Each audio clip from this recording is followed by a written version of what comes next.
So, question 9. Find the x-coordinates of the stationary points on the graph with the equation y equals f of x, where f of x equals x cubed plus 3x squared minus 24x. Okay, so when you hear something like find the stationary points, so what does that mean? It means where the graph is not moving, it's not changing at that point. Okay, so when you think about things changing, that should make you be thinking about differentiation. Okay, so I'll write out the equation first. So f x is equal to x cubed plus 3x minus 24. Okay, so you could write a little statement like stationary points,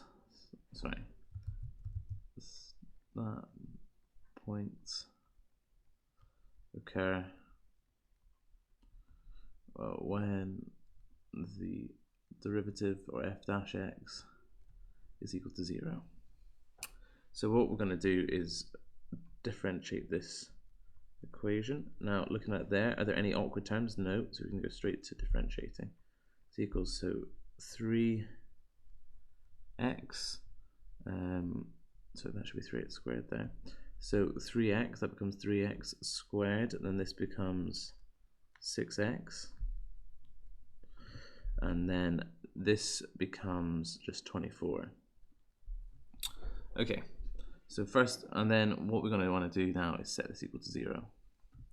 So first of all, we can simplify it by dividing by 3.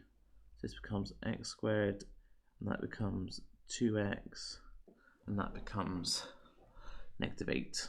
So again, that's a bit simpler. Then what can we do? We need to factorize this term. So we've got a minus 8 and a 2. So what's going to go into this?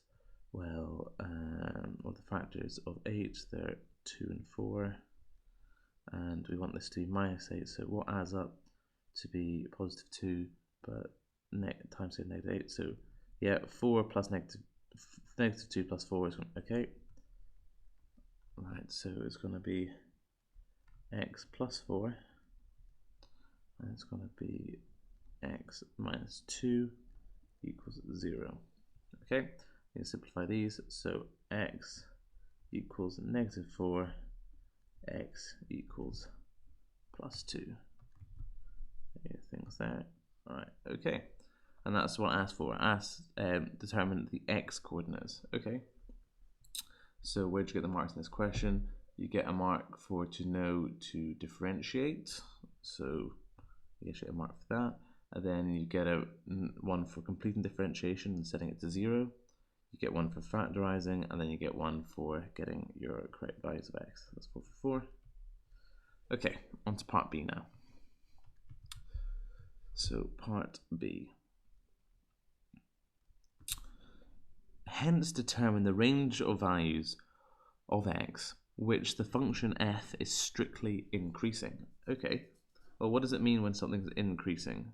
Well, it means when the derivative is going to be positive. So what's that going to mean for us?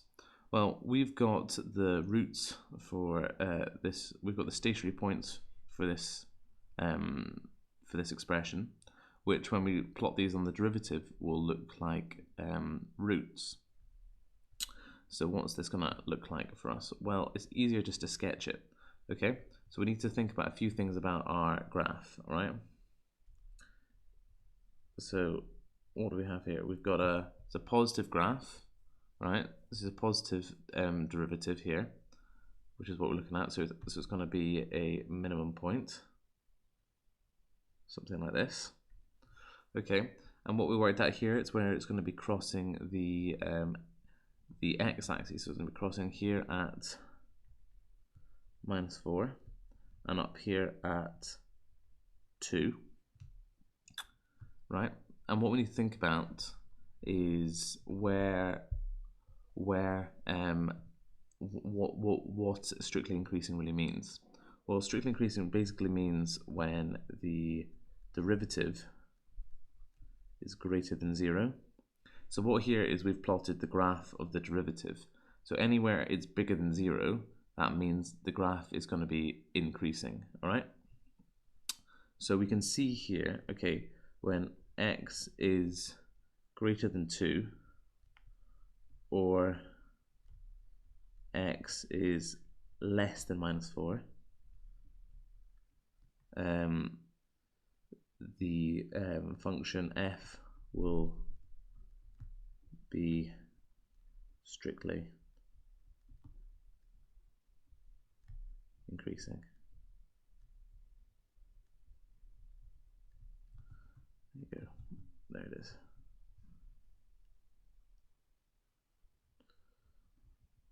Right, and I think your 2 marks are just for knowing how to identify and where the curve is increasing. So I think it's just kind of an everything or nothing thing. So yeah, so knowing how to know. So yeah, so basically being able to know that when the derivative is positive, it's increasing. When it's negative, it's decreasing. And then identifying where this happens. So 2 marks there.